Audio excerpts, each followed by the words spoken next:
বিবাহ। যেমন ছেলের পক্ষ থেকে প্রস্তাব দেওয়া হলো, আমার ছেলেকে আপনার মেয়ের সঙ্গে 1 লক্ষ টাকা দেনমোহর ধার্য করিয়া বিবাহের প্রস্তাব পেশ করা হলো, আপনি কি আপনার মেয়ের পক্ষ থেকে রাজি? হ্যাঁ। ছেলে মেয়ের বাবা বলল আলহামদুলিল্লাহ, সাক্ষীগণের মোকাবেলায়, এর নাম বিবাহ। এর নাম কি? বিবাহ। এখন বলেন, বিবাহের মধ্যে সর্বপ্রথম গেল এই মোহরের বিষয়। সর্বপ্রথম যে বিষয়টা আসে বিবাহের মধ্যে, মেয়ে দেখায়। মেয়ে কাকে কিভাবে দেখাবে? কে মেয়ে দেখবে? রাসূলের আদর্শ শুনেন, মনে রাখবেন, কে মেয়ে দেখবে? একমাত্র বিবাহের পূর্বে ছেলে মেয়ে দেখবে। কে মেয়ে দেখবে? ছেলে মেয়ে দেখবে, আর কেউ মেয়ে দেখবে না। দাদা মেয়ে দেখবে না, মামা মেয়ে দেখবে না, বাবা মেয়ে দেখবে না, ফুফা মেয়ে দেখবে না, প্রতিবেশী মেয়ে দেখবে না। আমাদের সমাজে সবচেয়ে দুঃখের বিষয়, লজ্জা হলেও বলতে হচ্ছে, মেয়েকে চেয়ারে বসায়, এলাকার 10-20 জন লোক আসে, সবাই ভিড় করে বসে, মনে হয় জাদুঘর দেখতেছে। ঠিক কিনা? এটা তো মুসলিম নারী, সে হিন্দু নারী না তো। মুসলিম নারীর সবচেয়ে দামি সম্পদ হলো তার পর্দা।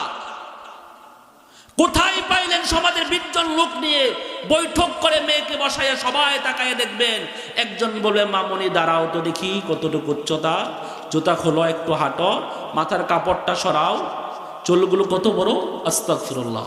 নাজায়েজ তরিকা কে আপনাকে শিক্ষা দিয়েছে? এই মেয়ে সৌন্দর্য দেখার অধিকার কে আপনাকে দিয়েছে? ওই বাবা কত নিকৃষ্ট বাবা, যেই বাবা তার মেয়েকে বিবাহ দেওয়ার জন্য লোক সমগমের সামনে উলঙ্গ করে দিচ্ছে। এই পর্যন্ত যেই সমস্ত বাবা তার মেয়েকে পর্দায় রেখে বিবাহ দিয়েছে, ওই সমস্ত মেয়ে কি বিবাহ হয় নাই? হয় নাই? কথা বলেন। আপনি মেয়েকে কেন বাজারের গরুর মতন সকলের সামনে দেখাইতে হবে? কেন? মেয়ে কি বেশি হয়ে গেছে? এটা কি আপনার মেয়ে? আল্লাহর দেওয়া আমানত। প্রত্যেকটা সন্তান, প্রত্যেকটা বাবার কাছে আল্লাহর দেওয়া আমানত। আল্লাহর দেওয়া আমানত, আল্লাহর দেওয়া আমানত। এই আমানত আপনি রক্ষা না করলে কিয়ামতের মাঠে আপনার জন্য আল্লাহর পিটনা রেডি। আপনি মনে করছেন আমার আমি যেমনি ঘুরে সেমনি চালাবো? কে দিয়েছে অনুমতি আপনাকে? এক পরিষ্কার সিদ্ধান্ত করেন, যাদের মেয়ে আছে, আমার মেয়েকে দেখতে হলে শরীয়ত মোতাবেক দেখতে হবে, নচেত বিবাহের প্রস্তাব নিয়ে আমার বাড়িতে আইসো না। একমাত্র কে দেখবে? ছেলে দেখবে। কে দেখবে? ছেলে দেখবে। ছেলের যদি 3 বার দেখতে মন চায় 3 বারই দেখবে বিবাহের জন্য, সমস্যা নাই। কিন্তু ছেলের সঙ্গে ভিন্ন কোনো পুরুষ, হত্যাকে ছেলের বাবা পর্যন্ত দেখতে পারবে না। ফুফা, খালা, মামা তো দূরের কথা, শরীয়ত অনুমতি দেয় নাই। শরীয়ত অনুমতি দেয় নাই। শরীয়ত অনুমতি দেয় নাই, হারাম সম্পূর্ণ। ছেলে দেখবে। এখন মেয়ে 10,000 দেখুক, আপত্তি নাই।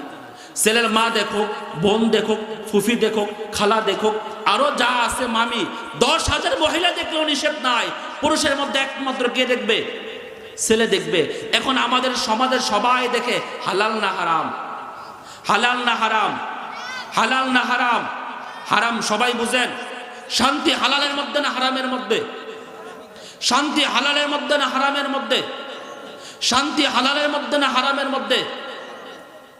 বাবা, 1 সাগর পরিমাণ মদ হইলেও তৃপ্তি আসবে না, 1 গ্লাস পানিতে তৃপ্তি আসবে। ঠিক কিনা? হারামে কোনো শান্তি নেই, হারামে তৃপ্তি নেই, হালালে শান্তি। পারবো তো ইনশাল্লাহ? পারবো তো ইনশাল্লাহ? 1 নম্বরে মেয়ে আমরা ছেলে বিবাহ করাইলে আমি নিজেও দেখবো না, আমার কোনো পুরুষ লোক দেখবে না, ছেলে দেখবে। আর মেয়ের মা, ছেলের মা, ছেলের বোন, ছেলের ফুফি যারা আছে, মেয়ে যারা আছে, এরা দেখবে। আলহামদুলিল্লাহ, রাসূলের তরিকা বিবাহ বরকত হবে, মেয়ে ঘুরে আসবে না, শান্তি হবে। 1 নাম্বার বিষয়। 2 নাম্বার বিষয় হলো, এখন মেয়ে দেখা শেষ, এখন বরযাত্রীর বিষয়। এই বরযাত্রীর মধ্যে রাসূলের তরিকা হলো, মেয়ের বাবার উপর কোনো জুলুম করা যাবে না। যদি মেয়ের বাবার উপর জুলুম করেন, এটা হবে বরযাত্রী। বরযাত্রী না, বরযাত্রী না, বরযাত্রী হবে। ছেলের পরামর্শ দানের জন্য, বিবাহের ক্ষেত্রে পরামর্শ দানের জন্য 2-4 জন লোক মেয়ের বাড়িতে যাবে। অলিমা মেয়ের বাড়িতে না, অনুষ্ঠান মেয়ের বাড়িতে না, আনন্দ উৎসব মেয়ের বাড়িতে না, অলিমা ছেলের বাড়িতে। কার বাড়িতে? অলিমা ছেলের বাড়িতে, অলিমা ছেলের বাড়িতে, অনুষ্ঠান ছেলের বাড়িতে, মেয়ের বাড়িতে কোনো অনুষ্ঠান নাই। যারা মেয়ের বাড়িতে অনুষ্ঠান করেন রাসূলের তরিকাকে লঙ্ঘন করেন, রাসূলের আদর্শকে লঙ্ঘন করেন। রাসূলের আদর্শ লঙ্ঘন করলে আপনার মেয়ের শান্তি হবে না অশান্তি হবে? শান্তি না অশান্তি? হিসাব আপনারাই করেন, শান্তি না অশান্তি? এখন বলেন, মেয়ের বাড়িতে কোনো অলিমা আছে? আছে? অনুষ্ঠান আছে? অনুষ্ঠান আছে? মেয়ের বাড়িতে অনুষ্ঠান হবে না রাসূলের আদর্শ, রাসূলের আদর্শ ছেলের বাড়িতে হবে। এখন আপনার মেয়ের বিয়েতে আপনি যদি বলেন আমি চেয়ারম্যান, আমি মেম্বার, আমি অনুষ্ঠান করব, টাকা আমি খরচ করব, শান্তি হবে? করতে পারেন, আপনার টাকা আছে, শান্তি কিন্তু হবে না, পরিষ্কার মনে রাখেন। এই জন্যই বাবা কথা হলো ছেলের বাড়িতে অলিমা হবে, মেয়ের বাড়িতে অলিমা না। এখন আমাদের সমাজে মেয়ের বাড়িতে লোকজন দায়িকা দাওয়াত দিয়ে ভাড়া করে নিয়ে যায়, এমন জুলুম যাতাই দেয় যা তার লোকটা শেষে ওই দিন আর খাইতেই পারে না, টেনশন, না জানি কোন মেহমান না খায়া যায়, না জানি কি না বদনাম হয়। এখন আরেকটা ঝামেলা আছে, এই যে মেহমান নিয়ে যায় এরা আবার এক গাড়িতে বেপরদা অবস্থায় এমন অর্ধ উলঙ্গ, এমন উলঙ্গ পোশাক করে এক গাড়িতে যায়, যেই গাড়িটা আবার 24 ঘন্টা রব্বি কারিমে লানত, রব্বি কারিমে লানত, ঠিক কিনা? দেখবেন যেই মহিলাটা বোরকা পরে ওই দিন আর বোরকা পরে না, সাজ সজ্জা যতটুকু তার শরীরে আছে, আর যা বাজারে পাওয়া যায় লিপস্টিক, মেকআপ, আইব্রো সব কিনা শরীরে মাখা।